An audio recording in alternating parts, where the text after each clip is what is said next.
ორბანი თუ მადი არის სავარაუდოდ რამდენიმე საათში უკვე ცნობილი იქნება პირველადი მონაცემები. უნგრეთში არჩევნები დასრულდა, საარჩევნო უბნები ამ წუთებში იხურება. უნგრული მედიის ინფორმაციით მთელი ქვეყნის მასშტაბით საარჩევნო აქტივობა ბოლო წლების მანძილზე დღეს რეკორდულად მაღალი იყო და საარჩევნო უბნებთან ხალხის რიგები იდგა. ნებისმიერი ირანელი, რომელიც ჩვენკენ ან მშვიდობიანი გემებისკენ გაისვრის, პირდაპირ ჯოჯოხეთში გაიგზავნება. ნათქვამი ამერიკა-ირანის მოლაპარაკებების შემდეგ ტრამპის პირველ განცხადებაში.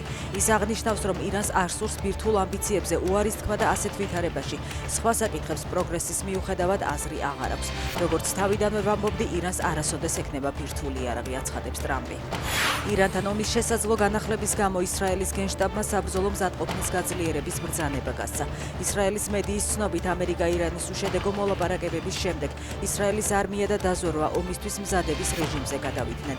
ამავე ინფორმაციით უკვე მზადაა სამოქმედო გეგმა, თუმცა მოქმედებაზე გადასვლის გადაწყვეტილება ჯერ მიღებული არ არის.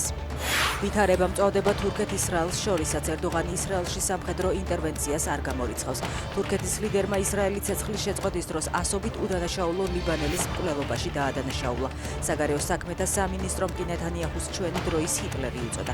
გარდა ამისა, თურქეთის პროკურატურამ ნეთანიაჰუსა და მის 35 მაღალჩინოსანს ბრალდებები წარუდგინა, რომელიც თურქული კანონმდებლობით თითქმის 5000 წლიან პატიმრობას ითვალისწინებს.